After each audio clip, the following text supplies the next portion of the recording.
Kachenu, NamRA nchi yetu, NamRA Kachenu, NamRA nchi yetu, NamRA Kachenu, NamRA nchi yetu, NamRA Kachenu, NamRA nchi yetu. NamRA, serving with passion. Hello and welcome to this edition of NamRA Kachenu, where the focus is on tax, customs and excise matters. I'm Shipena Uugwanga and I'll be keeping you company for the next half an hour or so. In recent developments, NamRA takes the Rules of Origin education session to the coast. The International Monetary Fund trains on compliance risk management. Last but not the least, the NCCI facilitates training on the Integrated Tax Administration System, ITAS. Well, all that and more will be coming to you in a while. Stay tuned. The Namibia Revenue Agency, in collaboration with the World Customs Organization, held a training session at Walvis Bay from the 15th to the 17th of March 2023 to capacitate traders on issues related to rules of origins. Now here are the highlights from that training.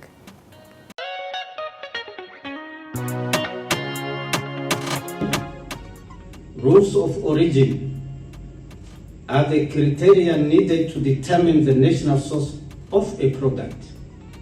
Their importance is derived from the fact that duties and restrictions in several cases depends upon the source of imports. Rules of origin promotes regional and global trade, whereas ensuring that the least developed countries equally participate in global trade. It further aims to achieve poverty reduction and promote sustainable development by reducing and eliminating tariff barriers.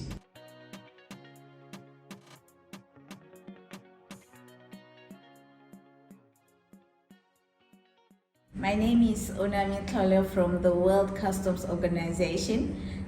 Here in Namibia, Walvis Bay, under the framework of EU WCO Rules of Origin Africa program, where we came to create awareness in collaboration with NamRA, creating awareness for the private sector on rules of origin. Rules of origin being the economic nationality of goods that gives the goods their nationality, and on how traders can benefit from the preferential trade agreements that Namibia has signed into. So in this session, the traders were taught how to apply for their products to penetrate the preferential markets, and as well as how to get the certification of those products to enter the markets where they want to send their goods.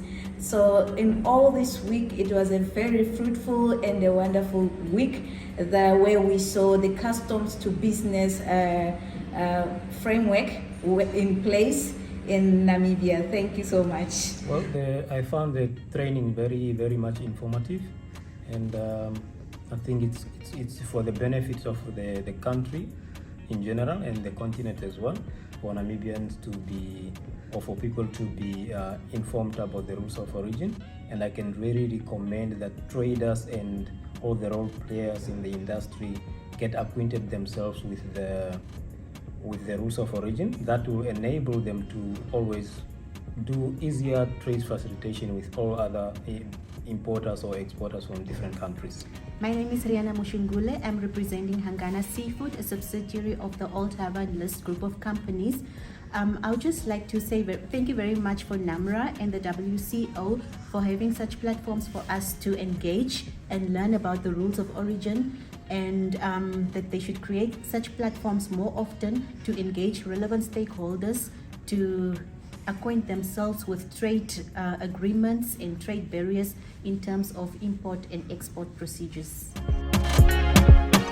Commissioner Sam Shivute officially closed off the International Monetary Fund Afritax South Tax Component Capacity Development Program on compliance and risk management. Now here follow some reflections from participants.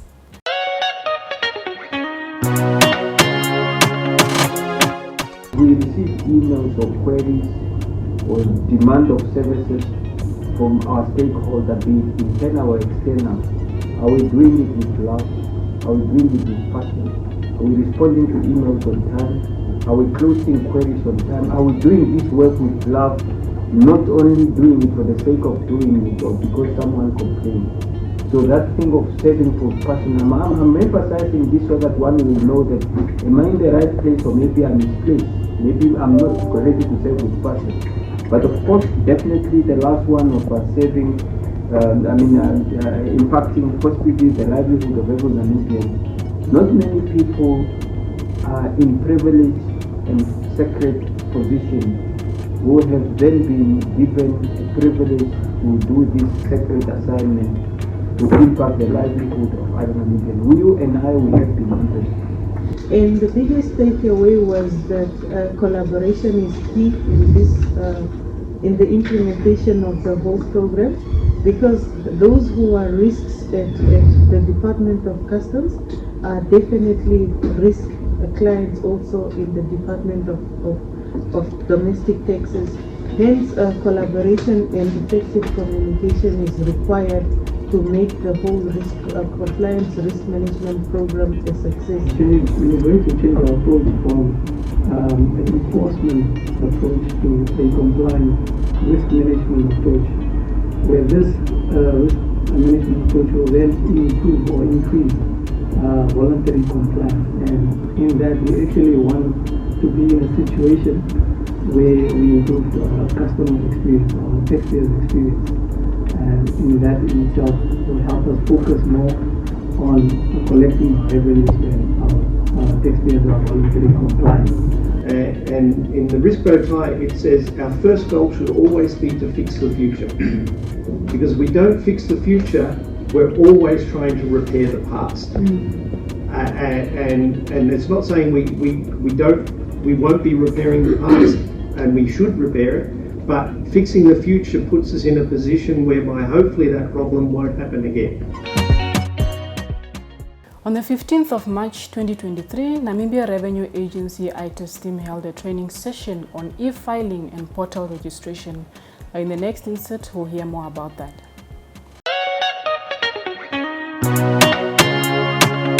It's very much internationally recognized that SMEs play a very vital role in any economy. And Namibia's economic structure evidently is comprised mostly of our SMEs. And these are the people that are really contributing more to job creation, sources of all kinds of products and services, and really contributing more to our GDP. So when they are faced with challenges, this sector of our economy deserves special attention. Yeah? So the prior years of recession and then the pandemic, we know how much this has actually affected, particularly our SME sector. Now, as a chamber, already during the time of the recession, not the pandemic, during the time of the recession, we were actually engaging many of our members and the issues that they were challenged with. And one of the very, very much underlying issues was the issue of taxes, paying your taxes, because many of them were really indebted to the receiver of revenue.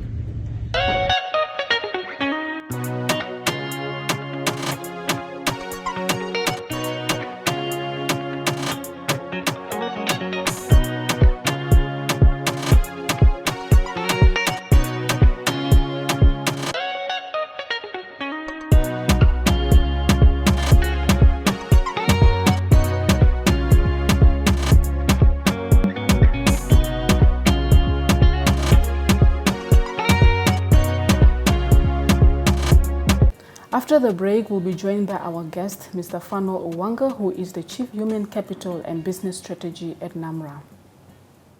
We administer tax and custom laws so efficiently and consistently. We are ethical, effective in changing lives. We are there for you. This is your revenue.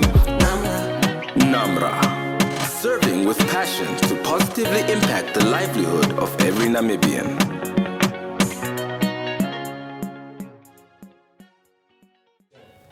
Well, good day, Mr. Uugwanga. How are you doing today? Oh, I'm very much well. Thank you. And thank you so much for joining us today. Thank you very much. Yeah. Can you give us a little briefing on your journey with NamRA so far? Yeah. I joined NamRA exactly on the 2nd of August, 2021. Yeah. And according to record, I was employee number 12. So, and getting to the office, and there was no HR support, just to start with. So I was the first HR employee recruited by NamRA. So then I have now to think how best I can now get rolling. Now that's making sure that, when you're building the institution, there must be people, there must be systems, there must be process, and of course the culture. So then, of course, what preoccupied me first was to look at what is available. Yeah. And literally was none available. Yeah, except those the other 10 or 11 employees that has been hired. And so I have now to start putting up one, to try to get the employees. I managed to hire 3 staff members in the HR department. Yeah. While as well continue hiring for other departments. Okay. And which we're doing, of course, with a consultant. And then, of course, start putting up processes, especially your HR processes and systems, in place. and on how to do few things, the remuneration, and recruitment, and the remuneration, of course, of staff as well, because the payroll systems. And of course, and I think the payroll component was also a critical one, because we need, And then after that, and of course, one of it as well is to make sure that you have policies in place.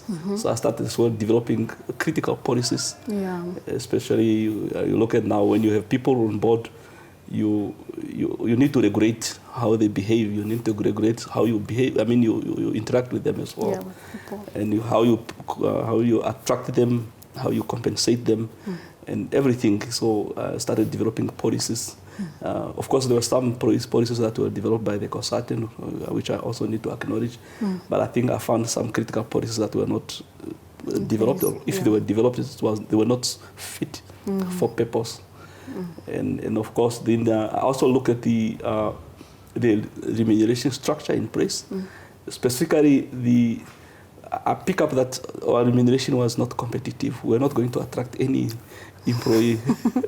Yeah, and then I propose, of course, to the commissioner and ultimately the board, the medical aid component, because one thing I pick up is that if employees were to take up medical aid, they were going to go home with actually no disposable income. So we came up with I proposed to the board the medical aid contribution for staff. I mean, employer contribution then, and of course, which was, of course, after back and forth, it was ultimately approved. And so, in short, this was the critical, in summary, as I mentioned, I, of course, put up have the policies in place, have the processes in place. Of course, employ some systems to help you, and of course now hire staff to get things going, not only in the HR department but also across the whole institution. Yeah, the whole institution. Now, knowing that NamRA is still busy with its recruitment process, right? What is the process involved, especially when it comes to the seconded staff members? Yeah. I must say the recruitment of secondary staff has been regulated by what you call a tripartite agreement between NamRA, the Ministry of Finance, and the trade union, NAPU. And in terms of that, there has been an agreement to say staff, junior positions, specifically from the domestic tax and custom, which has been what you call your legacy department within the Ministry of Finance, that they should be absorbed, and we should attempt to absorb all of them, but all of them need to be hired through a competitive process. So which means they are guaranteed job, but not positions. So all the positions become vacant, and so everybody has to compete. And insofar as how far we have gone with that, we have hired, I would say, so far we have hired in total 1,022 staff. Wow. Yeah. That's impressive. And out of that, over 800, I think, and 34 of them are seconded staff. That represents 83% of your total employed staff. So, and left only now 209 staff, seconded staff that have not been absorbed fast. So, I'm quite comfortable that we have done a big stride in making sure that 83% of all the staff complement are coming from the secondary staff. Amazing, that's great. We understand that there were some positions that were advertised externally, right? What was the motive behind that? And are you satisfied with the skill set that you'll be getting? Yeah, as I mentioned about the tripartite agreement, and I want to answer that in two parts. Yeah. One is to say that all other position, management position and and some non-management, but mostly specialized position need to be advertised externally. So, which means then that you have to attract staff from the market or employees from the market. Well. And before I answer. Whether before the motive was just that we have positions that needed to be advertised for the people to compete with the external market because they were not regulated by your tripartite agreement. I think that's the reason. But then there were some positions that were there were some positions like within the domestic tax, and I believe that's what you are referring to, the assistant taxation officers. And of course, there are some customs officials positions coming as well that we advertise externally. With those specifically, we advertise 3 times internally and we do not attract the numbers that we wanted. Internally now? Internally. Oh, that's why they had to go external. And then, of course, in any reasonable person have no that option. So then we have to advertise externally. So we end up advertising those positions externally.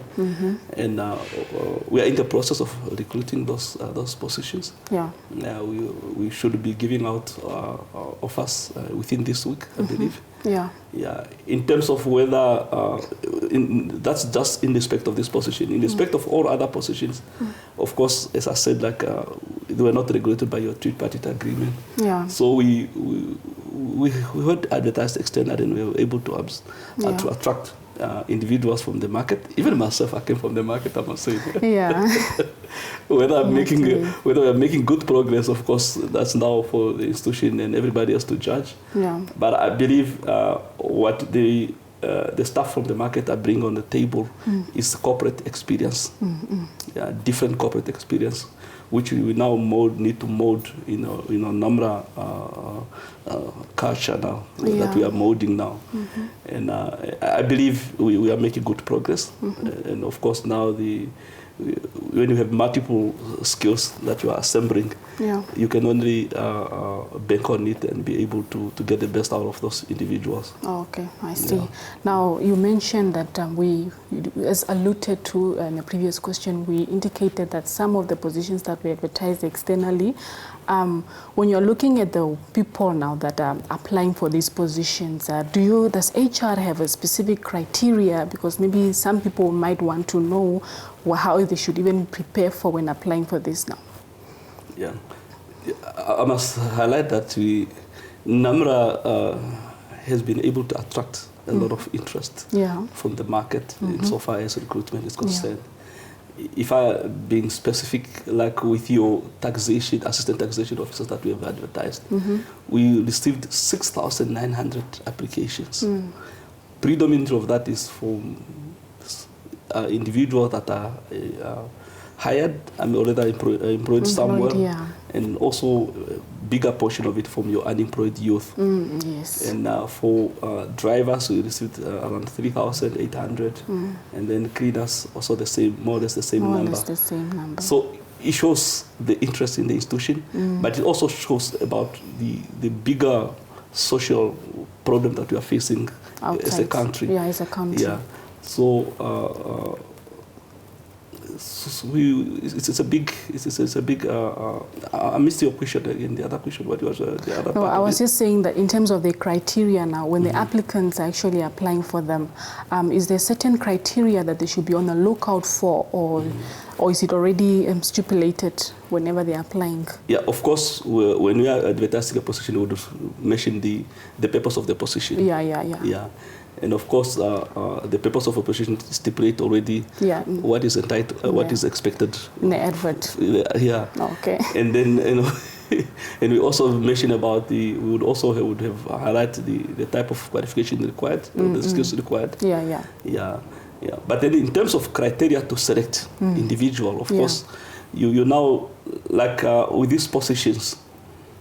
Man, I must say I watched the other video of 2,000 people turn up for 16 jobs, if I'm not mistaken. Yeah. And that video really had a serious impact in me. And I was reflecting on it, and I was like, man, we hold these positions, position of, you can call it position of power or authority, whichever terminology you use. But it's position as well of impact that we can make to a lot of people. Yeah. And I took a decision to say, man, which I sold, of course, to other to my commissioner and other management, to say, all these positions, we reserve them for unemployed youth. Yeah. And I'm sure this morning there was a group of staff from the Ministry of Finance that showed up. Why we are not shortlisting them? And I said, listen, I will rather consider staff. I mean, unemployed youth. Rather than I'm considering people who already have a job. The multiplier effect of people when they are employed cannot be underestimated, and I think and the social problem of unemployment, we cannot underestimate it, and NamRA have a role to play in the society insofar as making sure that a lot of unemployed youths are also absorbed within your employment mainstream, and of course be able to participate within the economic mainstream as well. So true. That was one of the criteria we used as well to select those. No, that was quite but clear. Of course, the other component of them is that they should be. We're not looking so much on experience, but we're looking as well much on the qualification, that they have obtained. Okay, I see. Experience, we are going to train them. Now, with that said, how do you plan to maximize training and development, especially in the new financial year? Training and development is a critical. It's a critical function of human capital, and I must say, in terms of how do you do it, I mean, like currently we're busy with what we call a training need analysis that we have rolled out. And why we training need analysis? First, we want to see. We have hired a lot of staff from I mentioned area from the ministry. Ministry of Finance within the space of domestic tax and the space of customs and excise. And so, and of course, some from the market. So you would want now to say, man, these are the job requirements for NamRA. Do the staff at my disposal have the skills that I require them to have? So you undertake a training analysis to check what the skill set of the individual against the skills required by the institution. And if there's a gap, then you activate training in that space. The other component as well is your, we have a probation programs for staff as well, like every staff that have been hired have been subjected to 6-month probation. Probation period, And why we do that is also to assess their competencies. And also their performance gap. Because out of your performance gap, you would be able to say, man, Fanuel is good here, but his soft skills is not so good, so it needs to be developed. So your training need must be informed by some empirical evidence insofar as a performance gap, or maybe the skills that has been identified through what you call your skills analysis. Okay, I see. Now, how important is training and development in NamRA, and what have you done so far to make it more accessible to staff? I think so far, as I mentioned, that we've been rolling it out. So far, if like this within this financial year specifically, I would say we have exposed up to 700 staff to different training. We are in a better space as an institution, and I think for anybody out there may think you're spending a lot of training, but I want to say that we have a lot of developmental agencies that have been coming on board, like your IMF, your ATAS, the World Customs Organization, have always been proposing different training in different areas of operations. And they normally cover all those training expenses. So we are quite fortunate in that space, and they have been undertaking. But it does not mean that we have not budgeted. Yeah, we do have budgeted, and in some instances as well, they don't cover the full cost of the training. They would say, we are paying for training, but then you come in, let's say, to pay for, let's say, your traveling expenses. Yeah. Oh, all right, and thank you for that. We are sure that NamRA has established a wellness committee, right? Tell us more about that. Yeah, you know, when you have an institution of this magnitude, I must say, I don't know whether I have mentioned that at full capacity, NamRA would be at 1,500 employees. And I mentioned already that so far we are at 1,022 employees. You can already imagine the issues of awareness that's emanating from all this. And so we have hired awareness coordinators, and specifically to look at issues of our staff awareness and well-being, not just awareness, but well-being as well. And in terms of what they do, it's actually to deal with employees' psychosocial issues. Yeah, of course, at times, of course, they are the first point of contact in terms of addressing those psychosocial issues. Yeah. But then, if they cannot manage it, of course, they would make some referrals to professionals to deal with them. They need to deal with the issues of what you call ergonomic assessment. You know, wellness have different components. You have employee well-being, you have wellness, you have also the aspect of health and safety. Let's say you are in this room, all those cables lying around, they would fall within what you call ergonomic. You need to perform what you call ergonomic assessment to ensure that your buildings, your offices are habitable, are fit for for habitable. So that staff are able to comfortably be without their safety being compromised. All right. Then. Yeah. So they've been, and also, of course, I mentioned about the psychosocial interventions. I mentioned about also the aspect of maybe I did not mention it, but the aspect of communicable disease management within the workplace. I mentioned when you have a lot of staff, the probability that those staff, I mean, we learned from COVID. Yeah. COVID is one of your communicable disease.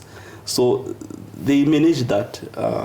I'm sure you have heard, I mean, like this week, there are some staff that we have asked to work from home. It's because we have picked up that they have been exposed to COVID.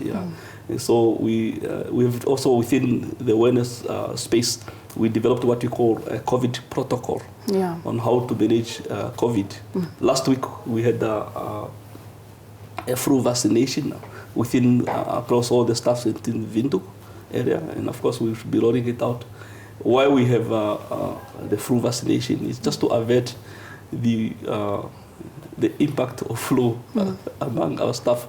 You know, productivity during winter falls because most of the staff are booked off with flu. Definitely. So that's why we had that flu vaccination, so that most of our staff, by the time winter comes, they are fully protected and they will not catch. All right, then. Thank you so much. Before I ask you to give your final remarks, we know that business strategy forms part of your functions, right? What do you do to ensure that the strategy remains relevant and guiding? Yeah, thank you very much. You know, any business must have focus. And strategy helps us to be focused, to look at the goals. What are your goals? Yeah. What is it that you want to achieve? Yeah, and of course now I'm reading a book by John Doerr on objective key result, and said measure what matters. So your strategy is actually about being focused, being able to align whatever you are doing, because we all hired Yeah. to perform certain tasks. And those tasks should be aligned to common goals, Yeah. which I will refer to as institutional goals or institutional objectives. And so all our activities should be aligned now to our strategy.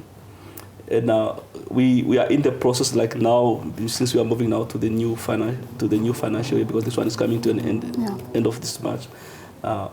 We have already started crafting what we call unit mandates. Unit mandate is just unit plans, in short. Okay. Yeah, and then those unit plans must be aligned now to your strategy, which is your 5-year strategy. And we have also, all our executives, including the commissioner and some managers, they already have performance agreement in place. And the idea is that everybody else in the institution should have a performance contract come March next year, 2024. And why we should have that is so that everybody is, when you come to work, you know the purpose of coming to work, you know what's expected of you, and that what you are doing is actually aligned to the greater institutional goals. Our focus as NamRA is to make a positive impact. Yeah, most definitely. Yeah, in the livelihood of every Namibian. Yeah, and in the sense that, so I must say also within the space of strategy, we have also developed the performance management policy. And the performance management policy actually is guiding on how we are going to assess the effectiveness of the rollout of our strategy. Maybe before I conclude, there is also, from the commissioner perspective, almost every second week, the commissioner would meet with all departmental heads, and then all of them give accounts of how they are performing insofar as the implementation of the strategy. All right, then. Now, do you have any final remarks to share with the NamRA staff or the seconded staff and also the public at large? Yeah. No, I think just to say we are in a better space. We are quite committed from the management perspective. We are quite committed, one, to ensure that all secondary staff that has not been absorbed are absorbed with time, of course, subject to them also accepting what we are offering them. And we are also committed to ensure that we build this institution to become one of the great institutions. Because I think greater institutions, there are no greater institutions. There are only, greater institutions are created by individuals. Yeah, and so we are in this space now to build this institution to become great. Yeah. And from the leadership perspective, is for us to provide the necessary leadership for everybody to be happy and perform to the best of their ability, and create, of course, a space for them to perform. Yeah. In terms of now, the public out there, is especially the unemployed. We try our level best to see how best we can accommodate them. Yeah, even by either giving internship opportunity to them, and of course creating employment opportunity. I mentioned earlier that we had some positions in domestic tax which we are in the process of filling, but we also have some in customs that are coming, especially at the border post. So far we have been struggling to attract a lot of staff at the border post, so we definitely have no choice, but we should be extending those adverts externally so that we attract from the market. And it should be coming out soon, and of course that will be a chance for our unemployed youth to take. And so we are quite excited. The journey is good. We are living with our vision and our values, and of course we'll be making that positive impact in the livelihood of many Namibians. Great. Well, thank you so much for your time. It was indeed a pleasure talking to you. Thank you very much. Great. Cool. Now that was Mr. Fanuel Uugwanga, Chief Human Capital and Business Strategy, updating us on the recruitment process at NamRA. We'll be back right after this. Stay tuned. We administer tax and custom laws so efficiently and consistently. We are ethical, effective in changing lives. We are there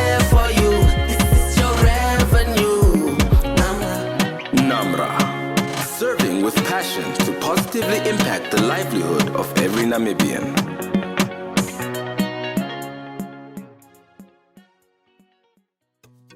George Halwendo is a senior customs and excise officer based at Bubbles Bay in Erongo region. He's well experienced in customs matters and has worked for several stations such as Oshikango, Tumep, as well as Bubbles Bay. Here is George Halwendo.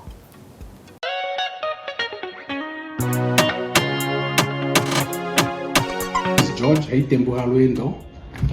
I started with the Ministry of Finance in 1996 as an assistant customs and excise officer. I worked as an assistant until we got promoted through the Wages and Salary Commission. I became a senior customs and excise officer in Ochivarongo in 2002. I worked in Ochivarongo as the officer in charge of the office until 2010.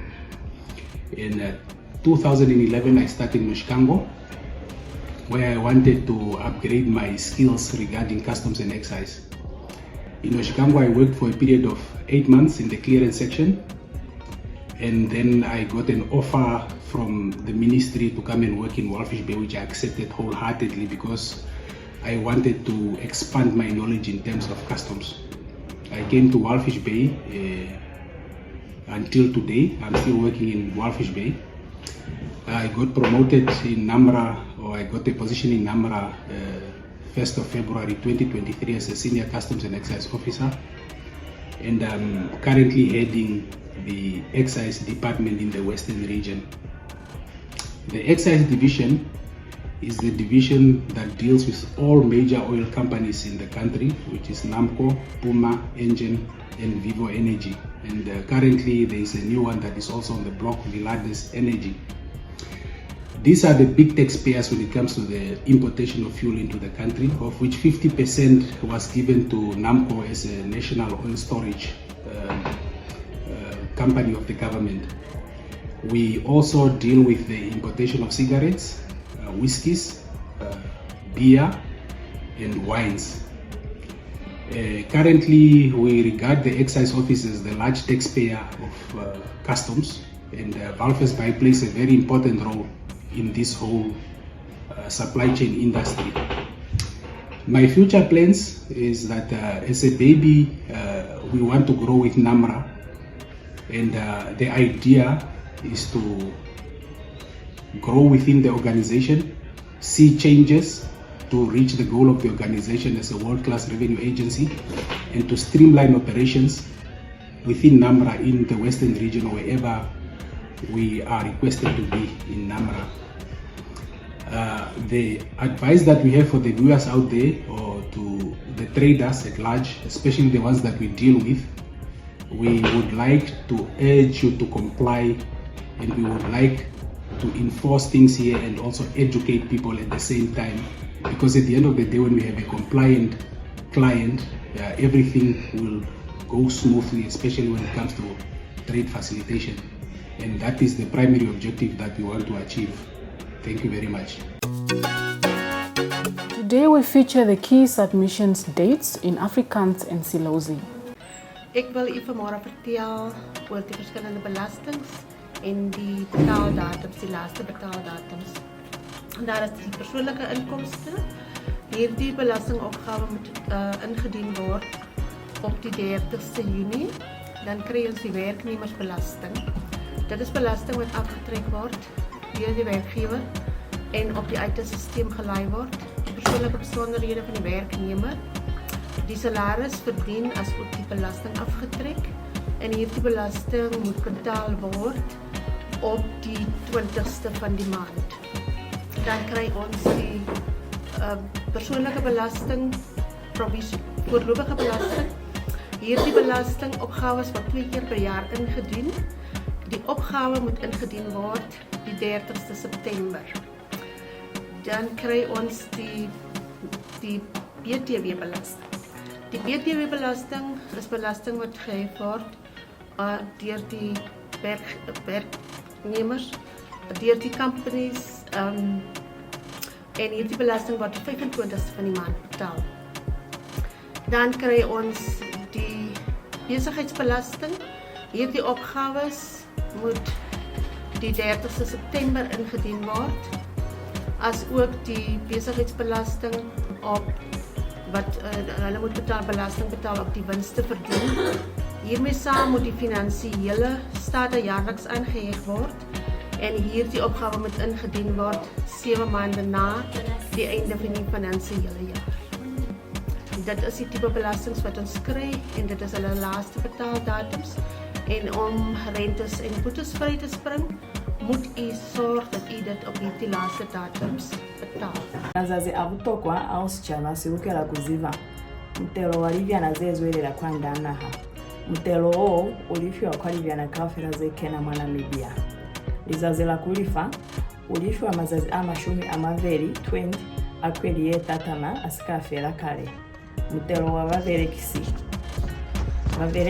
balukela kulumela kamoya mapampiri amutelo wa vavereki vavona anze asupeza mavizo nuvupaki wa vavereki vavona ituelo hamuhocho nilisupozatifo ya mtelo lizazela mafero akulumela kimazazi amashumi amaveri 20 kuzwela kwa mafero akweli ya lungu asili mosamuso mtelo walivyana ulifywa kiva tukavufera vava ing'oli size maferezo akulumela vupaki vavona kimazazi amashumi amaveri na ketalizoho 25 akweli ya mafero amusevezi mtelo wa vavereki kimutelo hatiswa kimuso ozo kwa mali ali business ni vatu wanisevezi yavona mtelo wa vali business ni valimi ulumelwa hangwi kasilimo mafero akweli ya mwe munene mtelo wa mutu ali mumwi ulumelwa hangwi kasilimo mafero akweli ya mubuwana mtelo wa vali business zetuna valumelelwa kulifa mtelo famasherenge angambekelo avafumana kwa business zavona nikulumela mitende ya miseverezo ya masherenge avona azwelera kwa lipanga mazazi akulifa ulifywa mafero akweli ya mwe munene. Here is the trivia of duties.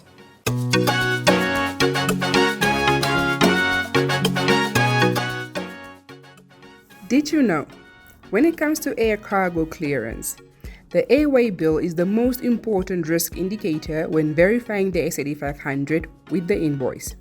This guides and gives an indication on the country of origin to enable the correct duties to be paid in the right country.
NamRA, Serving with Passion.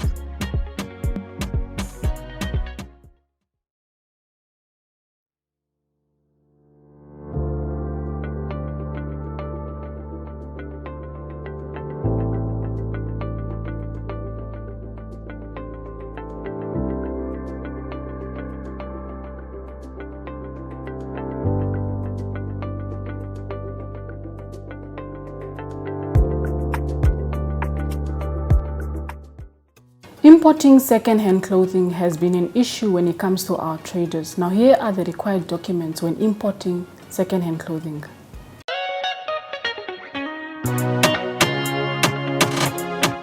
Today we are going to speak about what is expected from the trader when you want to import worn clothing into Namibia. The first thing that one have to put into consideration is what we call Section 123 of the Customs and Excise Act 20 of 98 as amended. It implies the prohibitions as well as restrictions. Now, when you are to import your own clothing, you are expected to have an import permit prior to your importation. Now, you now have to apply your import permit through the Ministry of Industrialization and Trade. Nowadays, it's done simpler online, that you can just do it on an application called Import and Export Application, shortened as IMEX. Once you have your application ready and you have the import permit at hand, you then proceed to go and import your goods, in this case worn clothing, and you are expected to come with what we call a fumigation certificate from the customs, from the country of export, and also equally your tax invoice.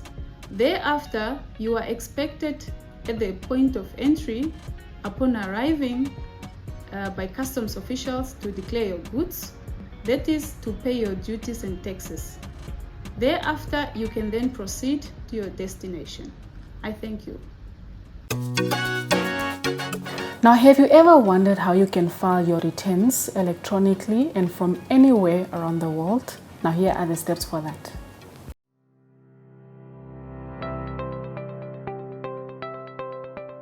Good day, my name is Nesla Watanawa and I'm going to take you through on how to file your individual tax return on ITAS.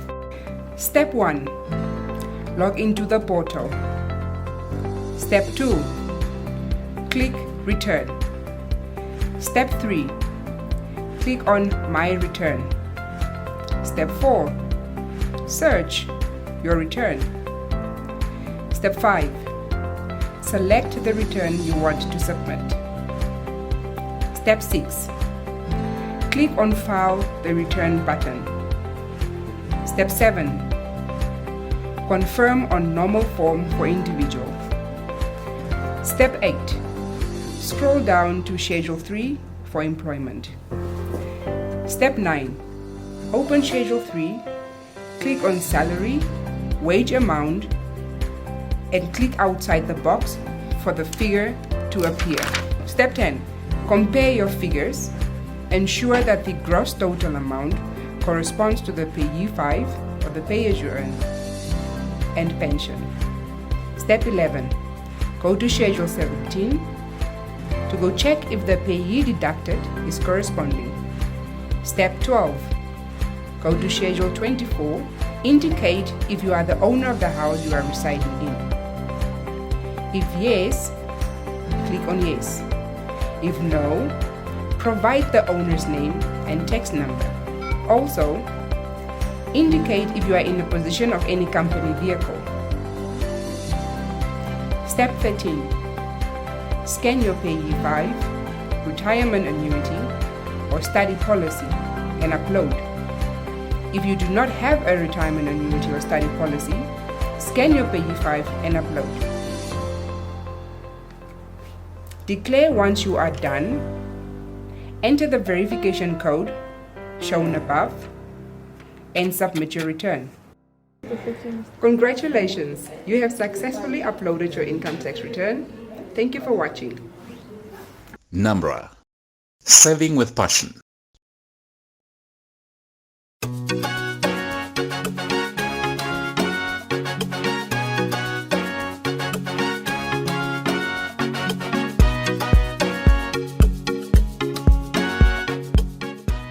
Here is today's question. Name 2 documents that are required when importing second-hand clothing. Kindly email your answer to NamRA Kachenu at namra.org.na. The due date for submission is the 14th of April 2023. The winner will be announced in the next episode.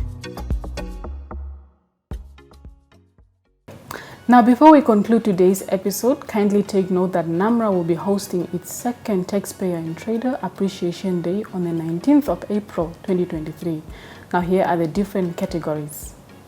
The Namibia Revenue Agency will be hosting its annual Taxpayer Trader Appreciation in recognition of compliant taxpayers and traders. Now, here are the categories.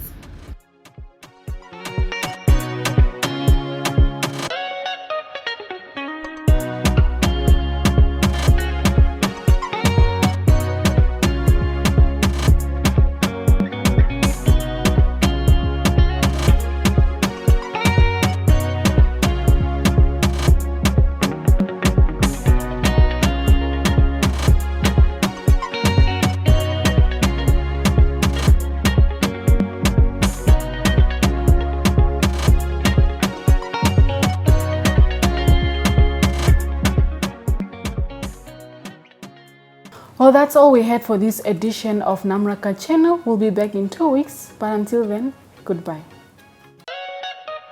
Giving fairness and equality to our nation. We appreciate the difference in ethnicity. We have